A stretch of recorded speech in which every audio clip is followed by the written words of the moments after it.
Suspense.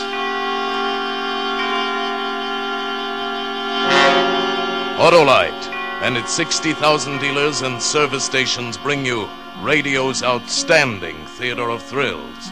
Starting tonight, Mr. Edmund O'Brien and Miss Ann Blythe in Anton Leader's production of Muddy Track, a tale well calculated to keep you in suspense.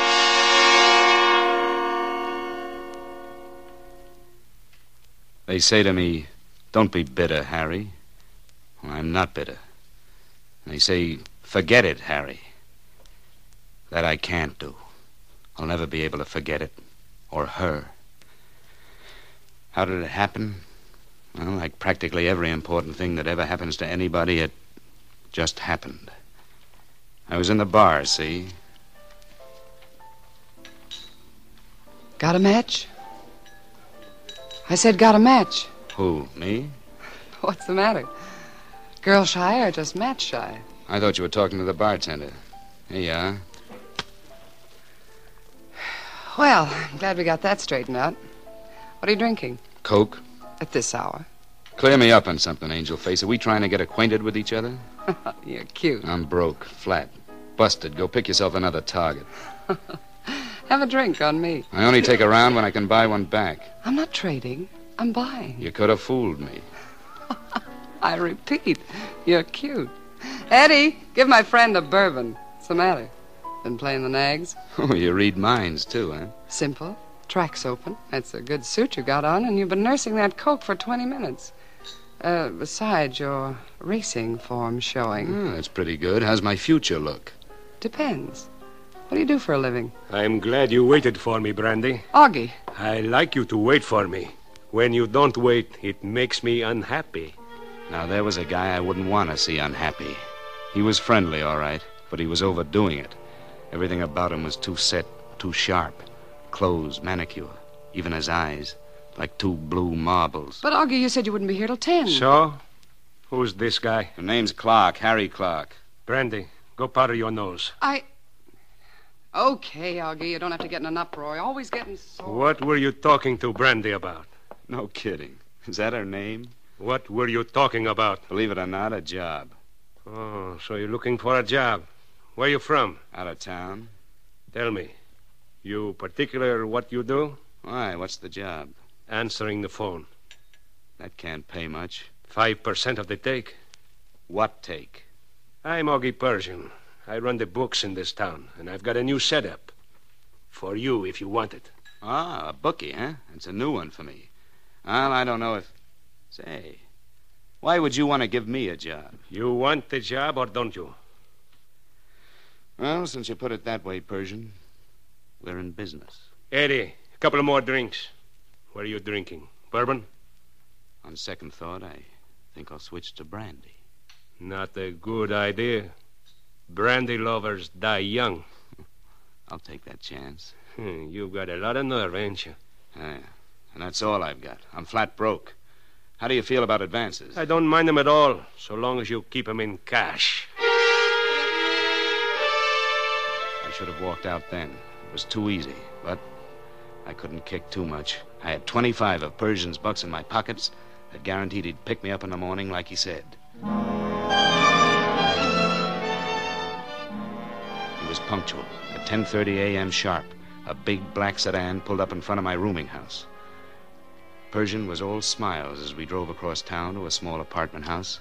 He took me up to the third floor to apartment 3B, opened the door, and handed me the key. Well, this is where you work. Here's the scratch sheets, and there's the phone. Ah, nice place. By the way, who's Eleanor Grayson? Why? Well, that's the name over the bell. Oh, she lives in this apartment. She know you're using the place? You just answered the phone. Yeah, but suppose she came in. Look, you get here at 11 and pull out at 4. She'll never see you. That's the way I want it all the time, understand? But how do She I... thinks Brandy uses the apartment. Does she? You're too nosy, and you talk too much. Is that advice? Yeah, let's call it that. The boys have passed the word around about the new phone. You ought to be getting action pretty quick. Write up all the bets you take. I'll call you up from time to time with results. So long. It was one of those small apartments with a pull-down bed, but it was kind of nice. The sun came in at the windows of the living room. I had it in mind to explore the kitchen for a cup of coffee, but Persian was right. The word had got around. Hello? This is J.K. Give me 5 win, 5 show on oatmeal and a third at Pimlico. 5 win, 5 show, oatmeal. Okay, J.K. By the way, how's the track there? Let's see. Pimlico? Raining, but still fast. Okay, thanks. I was in business. I still had the coffee on my mind, but I had something else on my mind, too. The picture of a girl smiling at me alongside the telephone. It was good to have company, even if it was only a picture frame, because I was beginning to develop a queer, creepy feeling. And again I thought, maybe I ought to get out. But they kept me too busy. It was almost 1 o'clock, and I still hadn't had that cup of coffee. The phone kept ringing, and the girl in the picture kept smiling. I felt kind of cold all of a sudden, maybe because I hadn't eaten all day. I headed for the kitchen, thinking there'd be some eggs at least, maybe some bacon. There was one of those swinging doors to the kitchen. I pushed it open. She was lying at the end of the kitchen, near the sink, all lumped up, her blonde hair matted with blood. I grabbed the stove to keep my legs from buckling. I was glad I hadn't eaten, but I turned her over just the same. It was Brandy. She was dead. So that's why Augie Persian hired me. And I'd called him a sucker.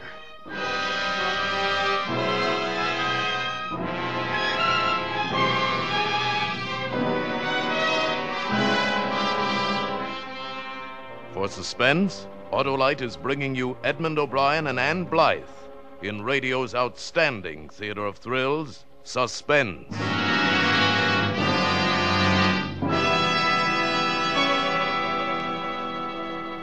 Say, Harlow, is it really as important as Autolite says to replace worn-out electrical parts in my car with original factory parts? Important? Why, by Cornelius, the Autolite people are the world's largest independent manufacturers of original factory parts for automobiles.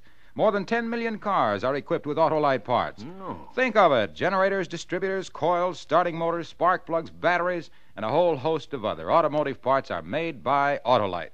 And every one of those parts is precision designed by Autolite engineers who know cars better than old Dobbin knows his oats. Sure do. By Cornelius, your car will take to original factory parts like ducks take to water. And listen to this, Hap. That Autolite service. Authorized factory service, too? Yes, authorized factory service, too, Hap. Why, those skilled Autolite servicemen are factory trained to pamper, pet, putter, and pry till they get pinpoint perfection from every electrical unit in your car. Let me tell you, that combination of Autolite original factory parts plus Autolite authorized factory service is unbeatable, unmatchable, unexcellable. Tut, Harlow, it's time to become suspensable. And now, Autolite brings back to a Hollywood soundstage Mr. Edmund O'Brien as Harry and Miss Ann Blythe as Eleanor in Muddy Track, a tale well calculated to keep you in suspense.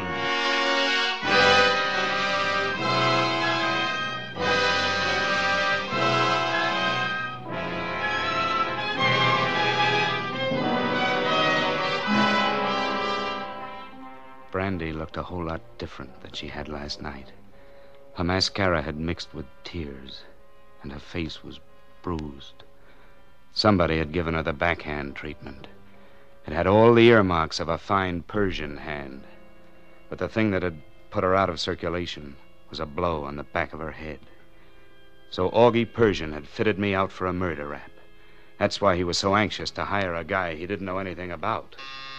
The doorbell. What could that be? I looked around. I was 3 floors up, no fire escape, no back door. All I could do was hope they'd go away.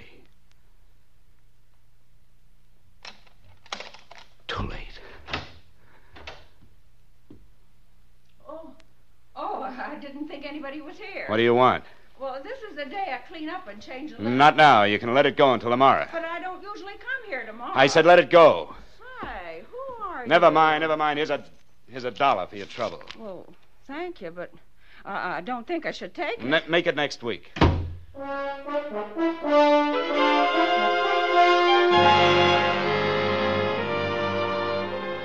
to force myself to wait there till I could be sure she'd gone away to clean another apartment. Finally, I let myself out, carefully. It was good to get out on the street again. People, kids, and somewhere somebody laughed. If I hurried, I had a fair chance of getting out of town. I could keep out of Persian's way. I walked all the way to my rooming house when the thought hit me. Stopped me cold. Fingerprints. I'd left them all over the place. I started back on the double. Ran all 3 flights up to the apartment. Opened the door with the key Persian had given me. Fingerprints. I had to get rid of them all. I picked up the phone. Wiped it clean. The kitchen. I tried to keep my eyes away from her. But I couldn't help it. She looked so pitiful there on the floor. And then I noticed something clutched in her hand. A pasteboard. I carefully forced her hand open. It was a pawn ticket. I put it in my pocket and started to get up. Oh! It was the girl in the picture. She was leaning against the kitchen door, her face white with shock. Is she dead? Yes. Who are you? What are you doing here? How did you get in this apartment? I live here. Oh, and you're Eleanor Grayson. Yes, who are you? I'll ask the questions. Come on, I'm a detective. Let's get out of here. I herded her out of the apartment. She thought I was taking her down to the station, but I steered her into a chop suey joint. I ordered some tea for her. She looked like she was going to faint. She drank it. Feel better? Oh, yes. Yes, thank you. I'm sorry to be such a bother. I guess it was quite a shock. No. No, not really. What do you mean? Brandy was a strange girl, always getting into trouble. Always getting mixed up with the wrong sort of men. You've known her long? All my life. We're from the same town. Came here together. Shared the apartment for a while. Uh-huh. She worked on the elevator next to mine in the Broadway building, but she hated it. And then one day a photographer rode in her car, and the next day she was a model. That's when she took the name of Brandy. Her real name is Evangeline. She had the face of a Madonna, but...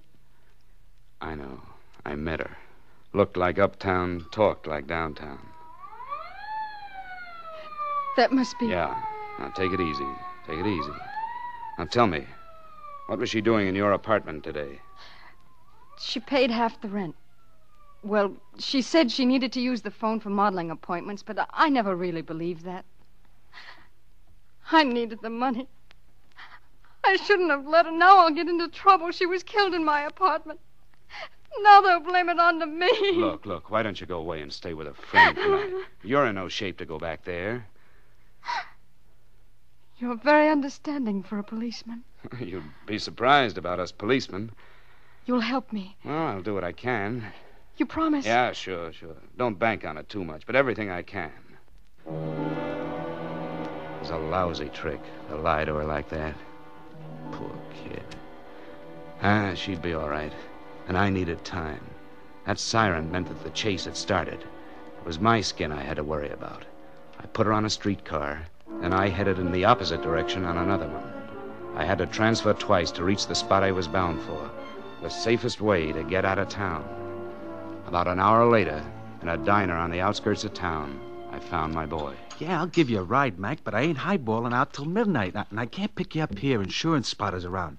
Know where Fremont turns into Kelso by 101? Yeah, I'll find it. Well, look, be there by the signal a little after 12. I'll pick you up.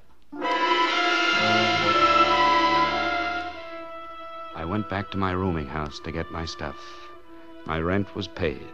I wouldn't have to see anybody. I'd sure be glad to get out of this town. You made me lose a bet, Clark. He was a fat man, and he was holding a cigar. He put the cigar in his mouth, and I was conscious of dimples, 3 of them, one in his chin, one in each cheek. I had never seen him before. Yeah, I bet you wouldn't be fool enough to come back here. What do you want? I'm the contented type. I hardly ever want nothing. But Augie does. Augie Persian. He wants to see you. bad.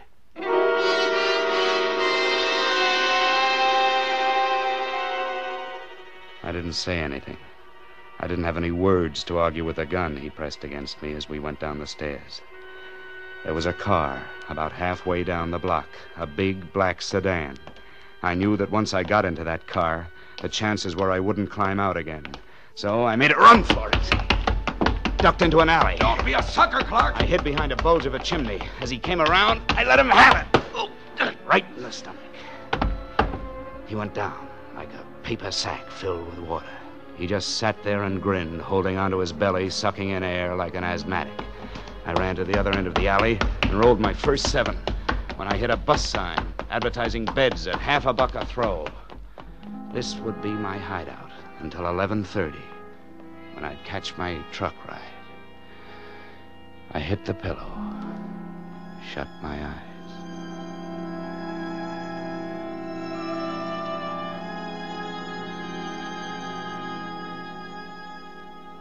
When I woke up, the sun was coming through the dirty windows. There were 2 old men talking close by. No, sorry. You don't catch me leaving town with that dragnet the cops got spread. What time is it? Huh? About 7 o'clock. 7 o'clock in the morning? Well, that ain't the moon shining out there.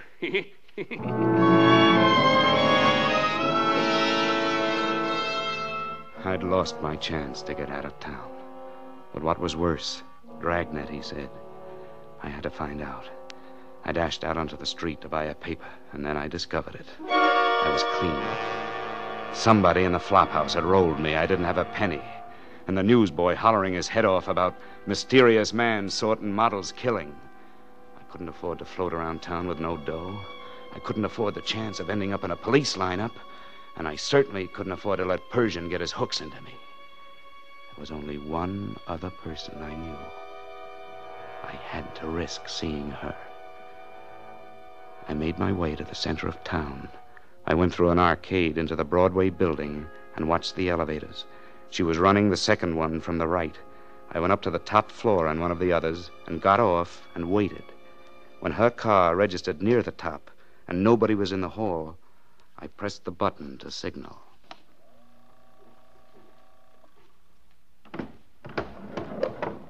Down, please. I've got to talk to you. You're not a detective. You didn't fool me for long. I know, I'm sorry about that, but... Did you kill her? What?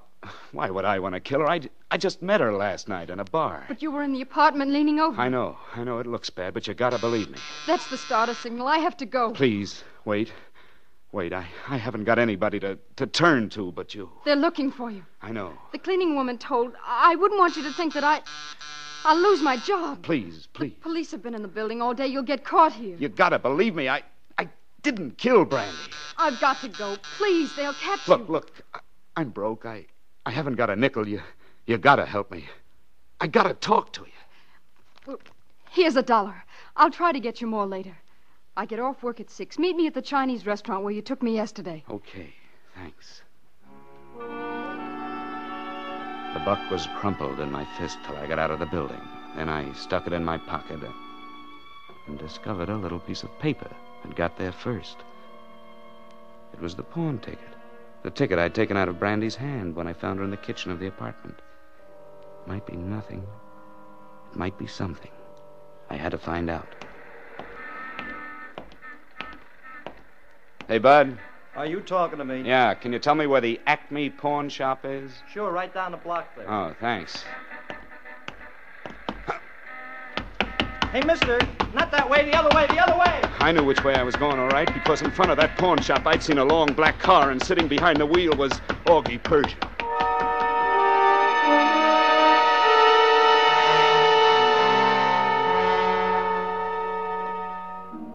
I spent the next 2 hours in a movie, but I don't know what the picture was about.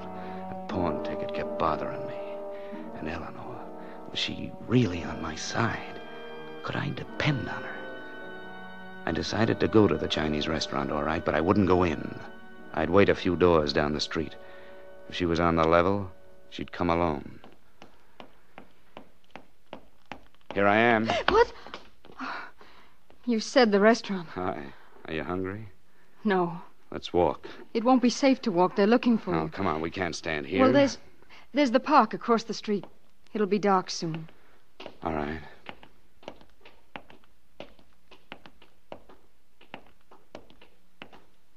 You look tired. I am. I'm dead. Here's a bench. Why don't we sit down? Okay. No, maybe it isn't such a good idea. Why not? Well, parks are full of cops snooping around. Maybe we'd better go, huh? No, let's stay. Here, sit down. Oh, it's nice here. Yeah. Quiet. No elevators, no noise, no people. Poor kid. I forgot.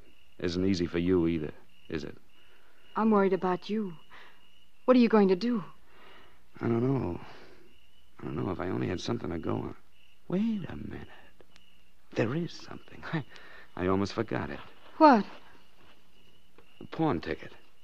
Pawn ticket? Yeah, I found it in Brandy's hand. Let me see it. I got it right here. Kiss me. Huh? There's a policeman. He's coming this way. Hurry up and kiss me.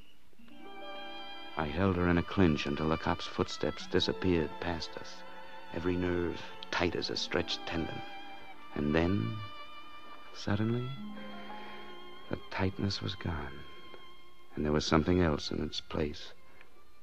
It had started out as just a prop kiss, just a guy and a gal on a park bench. But that wasn't what it turned into. Eleanor? Oh, Harry. I didn't notice it before. You're beautiful. Oh, Harry. All day I've been running and running. Just now, 30 seconds ago, I started to slow up. I know. There isn't much time, Harry. Please let me see the pawn ticket.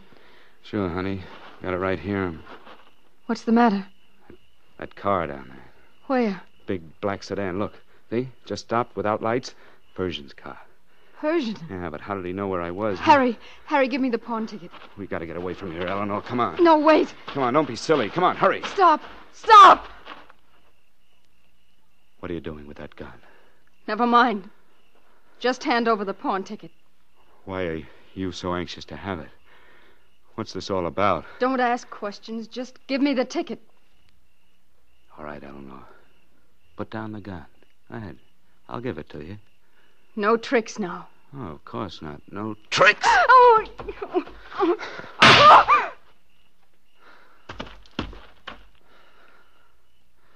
Don't move, Clark. This is a gun I got, too. See if she's dead, Dimples. Okay, Augie. We were fighting for the gun. It went off. I don't understand why Don't ever trust a dame, Clark. Any dame. Eleanor told us you'd be here, in the Chinese restaurant or the park. She called me. What? She called you?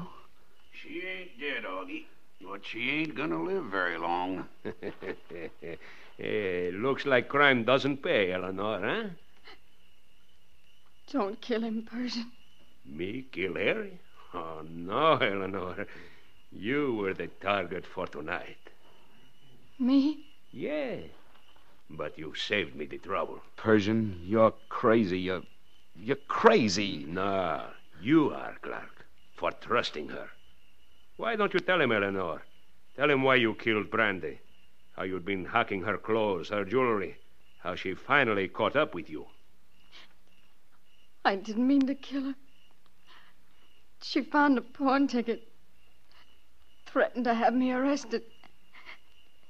She slapped me and we had a fight. She fell and hit her head on the sink. I didn't know what to do. Ran away. And just then a perfect fall guy turned up.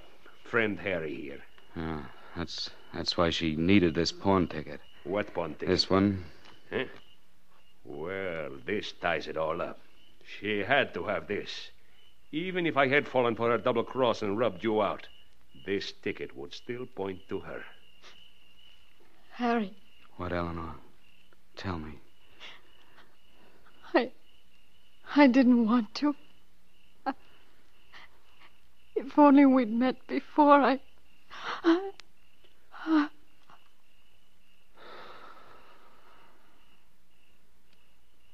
Well, that apartment is now available for new tenants. We better beat it, Augie. Hey, yeah. Come on, Harry. You know, I tried to catch up to you all day to give you protection. Oh, shut up. Yeah, I know, kid. I know. I had a girl, too. Leave me alone. Now, look, kid. Leave me alone. I said, shut up. Shut up.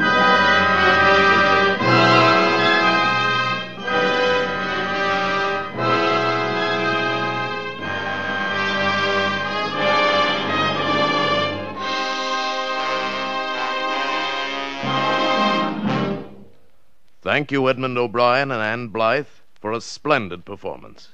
Mr. O'Brien and Miss Blythe will be back in just a moment. Hello. Where in the world do you get all those Autolite adjectives you throw around? Ah, those aren't adjectives. Those are facts. And the fact is, I, old Harlow, A for Autolite Wilcox, would give a mountain of money for a meaty, memorable motto to remind America's millions of owners of Autolite-equipped cars to accept no substitute for Autolite parts. For there is no substitute for Autolite parts. So, friends, if you want really reliable electrical parts and service, drive down to your nearest Autolite service station or the dealer who sells your make of car and ask for Autolite original factory parts and service. Tell him I sent you and you'll be taken care of extra pronto. Harlow, listen. Autolite? You will find Autolite service stations listed in your classified telephone directory under Automotive Electrical Equipment. And remember, your Autolite electrical system is the lifeline of your car. Right, friends. And here's something else to remember. Autolite means spark plugs. Ignition engineered spark plugs. Autolite means batteries. Stay full batteries. Autolite means ignition systems. The lifeline of your car.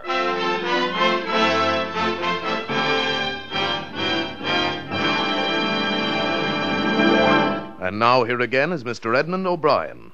I'd like to say for Ann Blythe and myself that it's been a pleasure to appear on Suspense tonight. That's right, Eddie.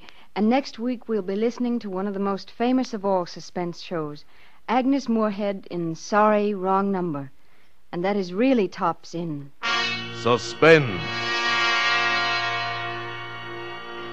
Ann Blythe appeared through the courtesy of Universal International and can now be seen in Mr. Peabody and the Mermaid, released by Universal International.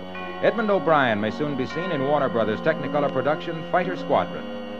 Tonight's suspense play was written by Bob Shelley and Buckley Angel, with music composed by Lucien Moraweck and conducted by Lud Gluskin. The entire production was under the direction of Anton M. Leader.